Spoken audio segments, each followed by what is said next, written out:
العالم ما كانش مستعد للي حصل سنة 1299. انفجار لقوة إسلامية جديدة غيرت خريطة الأرض، حطمت إمبراطوريات قديمة وبنت مكانها سيادة بتجمع بين الشرق والغرب. النهاردة هنفتح الملفات المسكوت عنها في قصة الدولة العثمانية، إزاي بدأت من الصفر وإزاي انتهت بقرار من ضابط واحد. تعالوا نعرف حكاية سطر حضارة، وده لأن لكل سطر أثر ولكل حضارة قصة.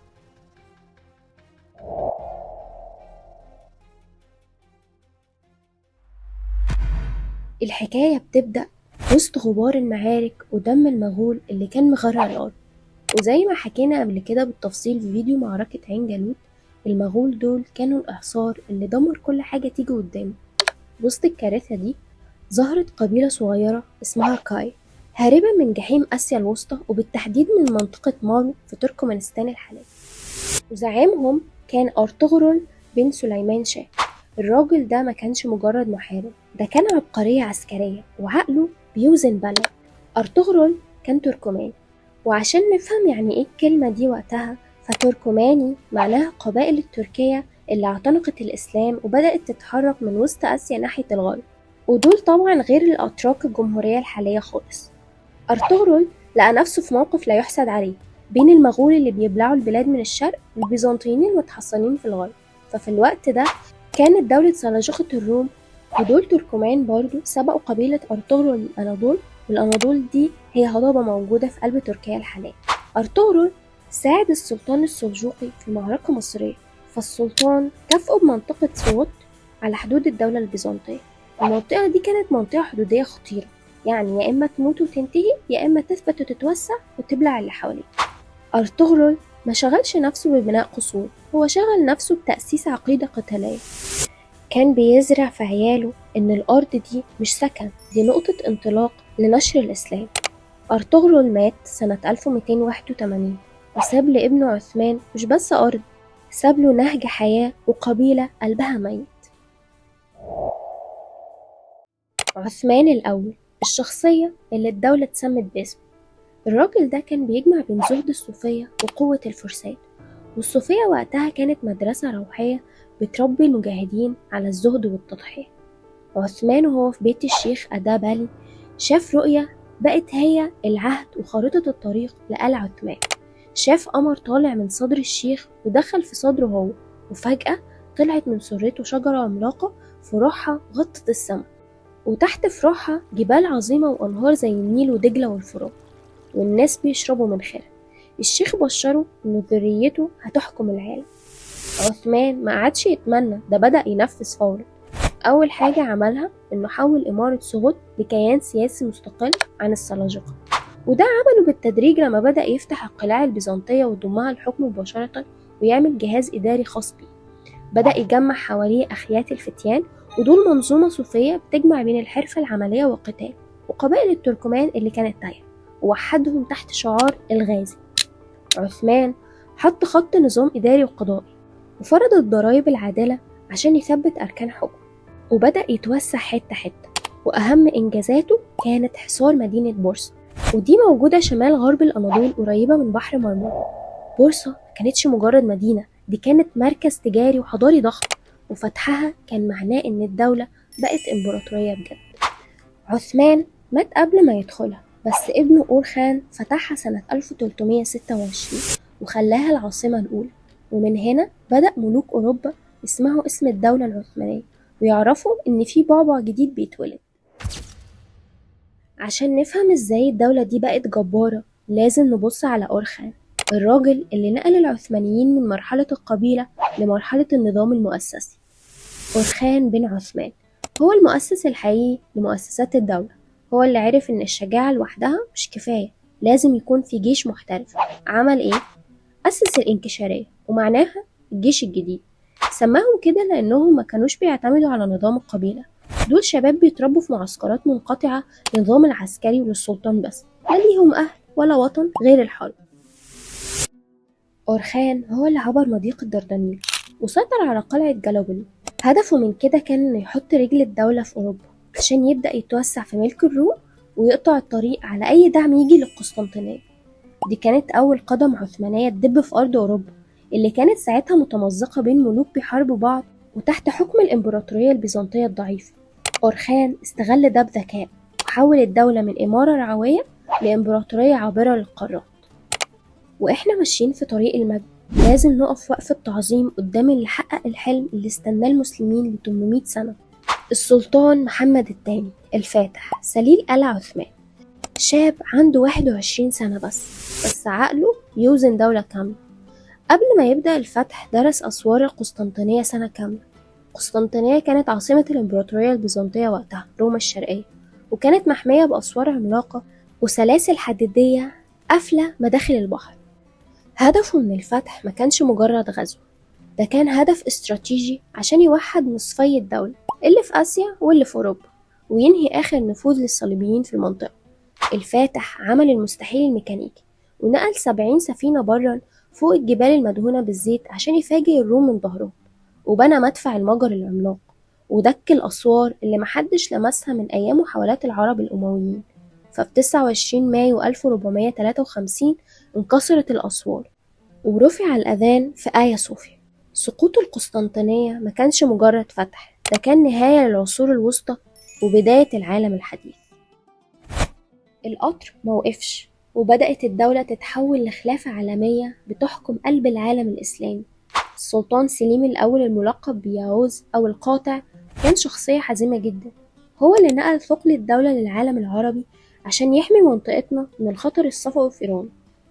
دخل في صراع مع المماليك اللي كانوا بيحكموا مصر والشام والحجاز، وقدر يهزمهم في معارك زي مرج دابق والريدانية، وبكده مصر والشام بقوا عثمانيين واستلم مفاتيح الكعبة وبقى رسميا خادم الحرمين الشريفين.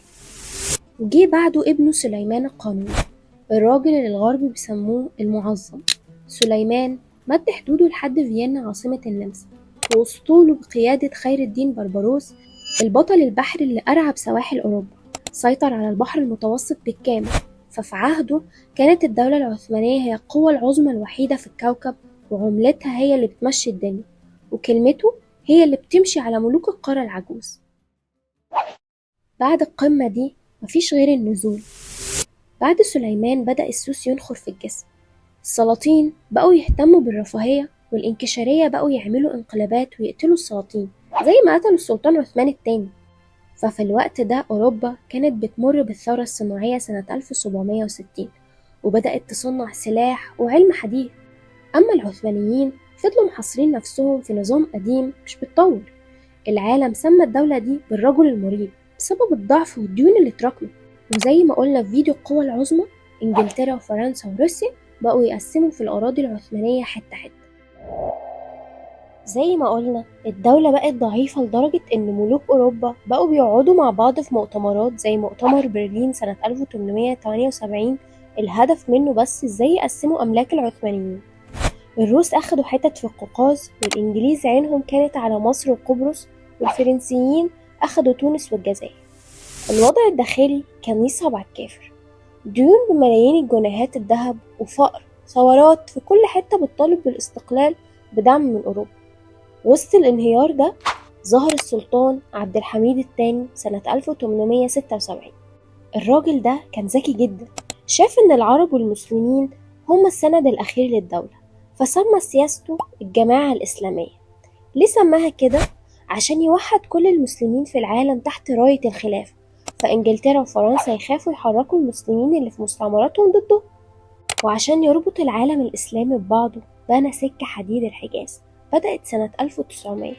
ليه فكر فيها؟ أولا عشان يسهل الحج على الناس، ثانيا الهدف الحقيقي كان عسكري عشان يقدر ينقل الجيوش من اسطنبول لقلب مكة والمدينة في أيام بدل شهور لو حصلت ثورة أو احتلال.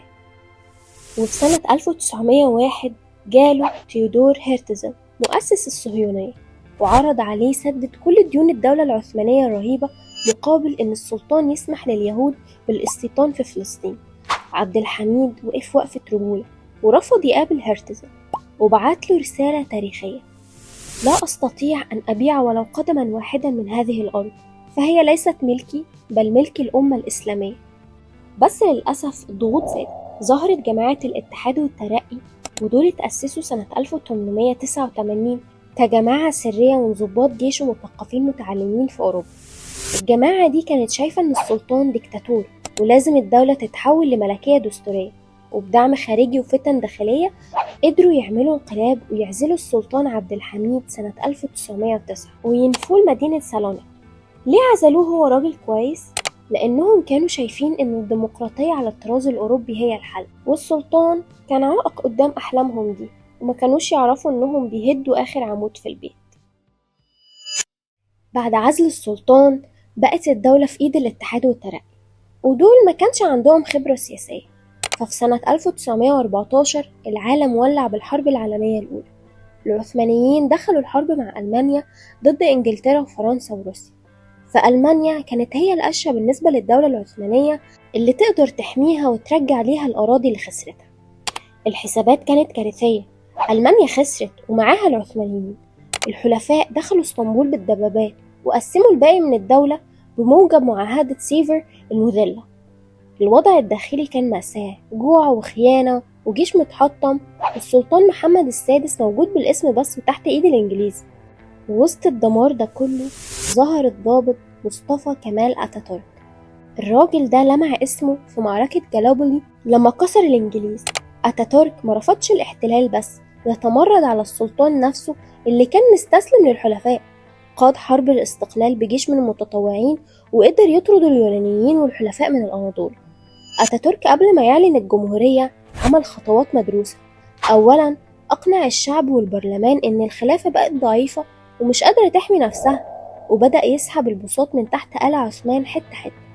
ففي 29 أكتوبر سنة 1923 أعلن قيام جمهورية تركيا، وبقى هو أول رئيس ليها. وفي 3 مارس 1924 أخذ القرار اللي هز العالم: إلغاء الخلافة تماما وطرد آخر خليفة اللي كان اسمه عبد المجيد الثاني برا البلد. أتاتورك هو اللي قفل الستارة على 623 سنة من حكم آل عثمان، وعشان يضمن إن الدولة دي ما ترجعش للي فات غير كل حاجة. لغى الحروف العربية وحط مكانها اللاتينية، منع لبس الطربوش والحجاب في المؤسسات، ولغى المحاكم الشرعية، وفصل الدين عن السياسة بسكينة حامية. وبكده قضى على فكرة الأمة الإسلامية اللي بتجمع بين العرب والأتراك، وبقت دولة للأتراك بس. فالدولة العثمانية ما كانتش مجرد نظام حكم، كانت مظلة ل6 قرون سابت بصمتها في كنيسة وقصر وجامع من القاهرة لإسطنبول.